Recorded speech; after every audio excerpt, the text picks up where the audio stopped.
If I get my elbow here to internally rotated, or the elbow back behind me, that automatically is gonna make me throw my trail wrist, throw my wrist angles. No shaft lean, no club face control, bad contact.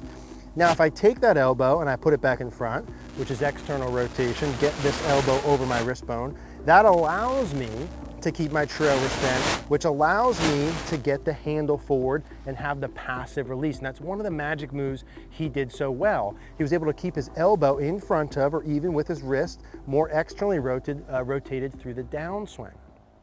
Hey guys, so I want to let you know real quick about an awesome holiday special we're doing at CogornoGolf.com. We're actually doing over 50% off for the special of our yearly membership. Normally it costs $69 a month. You can get a whole year, 12 months of CogornoGolf.com, monthly swing evaluations, everything on the site for $395, over 50% off what you would pay for a full year. Now, this isn't gonna last forever. We're only doing this for a limited time from December 15th through January 1st. So we're gonna put a link in the description down below to CogornoGolf.com. I would love for you to check it out. Everything you need to take your game to the next level. This is the lowest price it's ever gonna be. We probably won't ever do this again. I would love to see you there. Check out CogornoGolf.com. Grab this while you still can. We'll put the link down below. All right, guys, so let's talk about Ben Hogan's magic moves, and in particular, his trail arm. Now, obviously, there's a ton of videos on Ben Hogan's swing, his secret, right, some of his magic moves, but really in particular, when I watch his swing, there's two things he does with his trail arm and elbow that I want to talk about, maybe a little different than you've heard before, and how you can feel these things to really increase the solidness of contact and consistency in your swing. So let's dig in right now as we go, and you'll see some of his swings as we're going through the video. And the part about his trail elbow that I want to show you that he did so well when you watch his swing, you know, he's got that look to him from face on, where he's got the right arm very connected to the body, very in front of him, and it seemingly allows him to have very passive, easy golf swing that's just super consistent. You know the stories about Ben Hogan where he could just hit it on a line all day long. Now, that right arm being tucked to the body and that look, I want to go through the details of what that actually is. And there's two pieces in particular here. So two ways he moves his right arm, and I want to show you what I'm talking about here. The first part is internal and external rotation. Now, beware, I'm going to throw out some terms here in a little bit, but I'll bring it together with feels as we go so we don't lose anyone here. So internal, external rotation. If I hold my arm straight down here, I want you to notice my wrist bone. I don't know if it's called my wrist bone, but I'm calling it my wrist bone. My wrist bone right here, and then my elbow, right? Elbow, wrist. Now, notice how that's in a straight line, okay?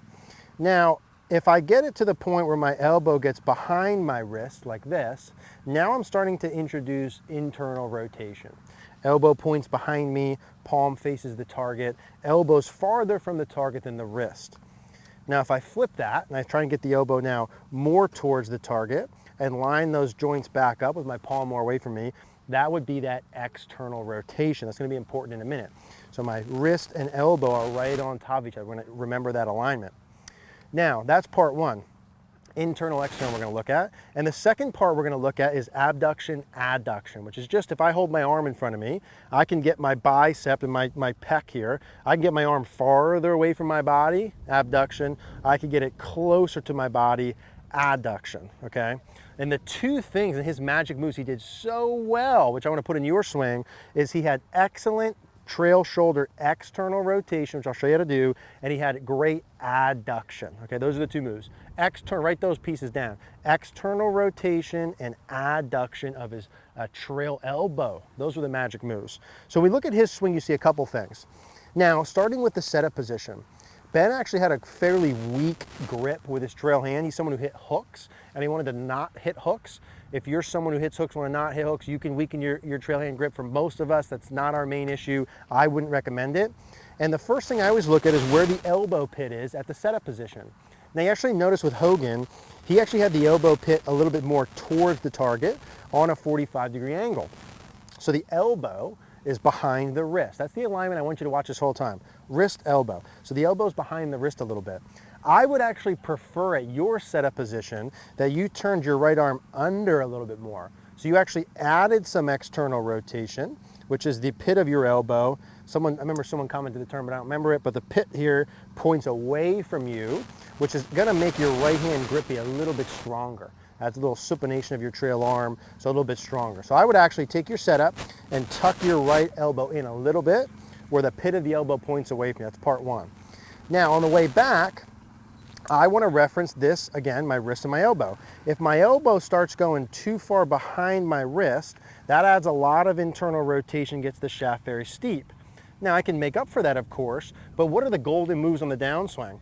What I want to feel is I want to feel as though my elbow and my wrist, my elbow stays in front of or in line with my wrist consistently as I work down into the ball. And that's really the delivery phase that's most important. Elbow right here is here, and my wrist bone's behind it. I want to keep my elbow in front of or in line with that forearm all the way as long as I can into the golf ball. And that's really where the first secret comes in. Watch this. If I get my elbow here too internally rotated, or the elbow back behind me, that automatically is going to make me throw my trail wrist, throw my wrist angles. No shaft lean, no club face control, bad contact.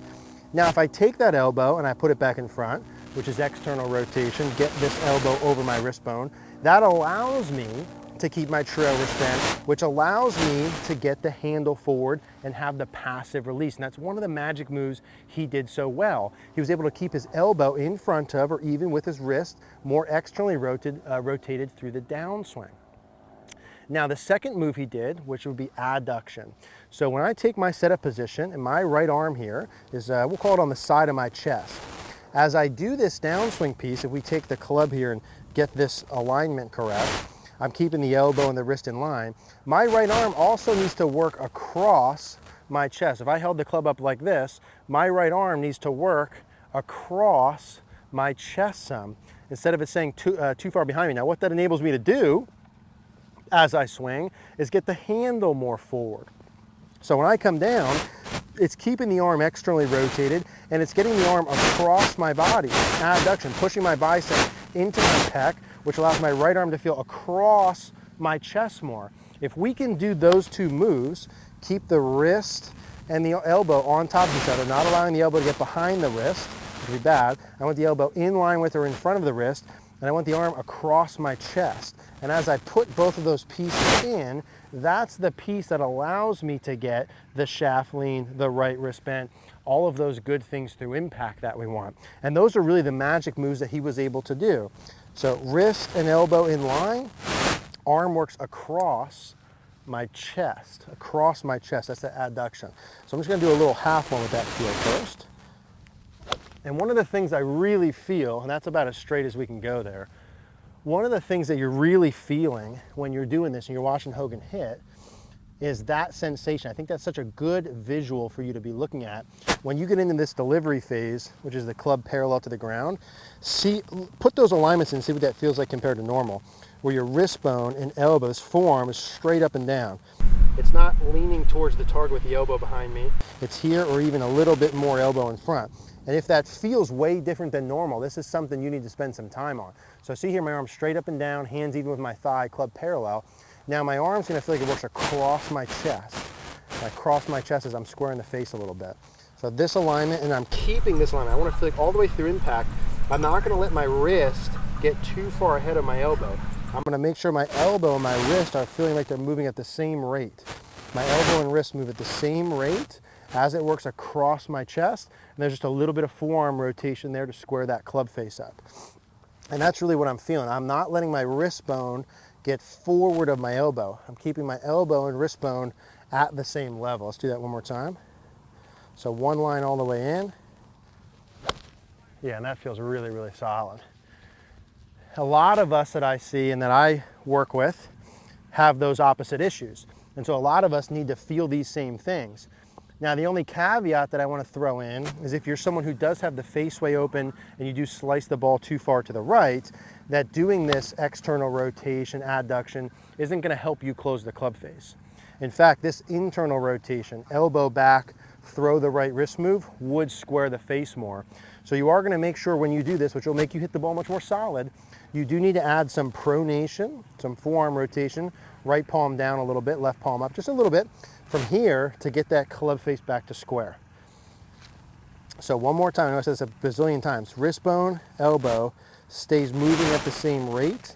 The arm works across the chest this way, and you add a little bit of forearm rotation. And I would get used to making some little half swings with that and gradually adding more in. So same rate, arm works across my body as I add a little bit of forearm rotation. Let's do that one more time. That's solid. So that's the first in likely a couple of videos we'll do here on some magic moves, some Ben Hogan pieces that I think can really help you. He's got some incredible pieces in his swing. These pieces we're talking about are super important during the downswing phase. I'm not as concerned, just to kind of go over this quickly, I'm not as concerned about what you do in the backswing, but I would like the setup pieces, like I mentioned, where you tuck the arm under a touch, elbow pits away from you, so you're already going external. I would probably prefer that you get the wrist bone and the elbow working at the same rate going back to the point where it gets pretty close to straight up and down. I don't mind there being a little bit of this in there, but it's pretty close to straight up and down, about 90. Now when you come down, that's what's important. When you start your downswing, if your wrist bone gets too far forward of your elbow, this way, that's steep shaft, bad news bears. What we want to feel like is this and this are moving down at the same rate. So my right wrist bone doesn't get too far forward of my elbow. There's my steep shaft internal. This is the motion that I want. Elbows forward, more towards the target than the wrist. Elbows more towards the target than the wrist. That allows me to keep the wrist bent, have the shaft lean. That's how he does his right elbow, allowed him to hit the ball so successfully. You can do the same thing too. Make sure your club face is square and good to go beforehand, or you got to add a little forearm rotation at the end. If you guys have any questions, comments, which I'm sure we will, go ahead and leave a comment down below. Hey guys, thanks for watching today's video. Special thanks to the Don Law Golf Academy at Osprey Point in Boca for having us out. If you guys did like this video, do us a favor, click that like button down below, comment with what you thought about the video, click the subscribe button if you haven't already. If you like these YouTube style videos, we'll put another card on the screen with a similar YouTube video. If you'd like to check out CogornoGolf.com, we'll put that logo on the screen. We'd love to see you there.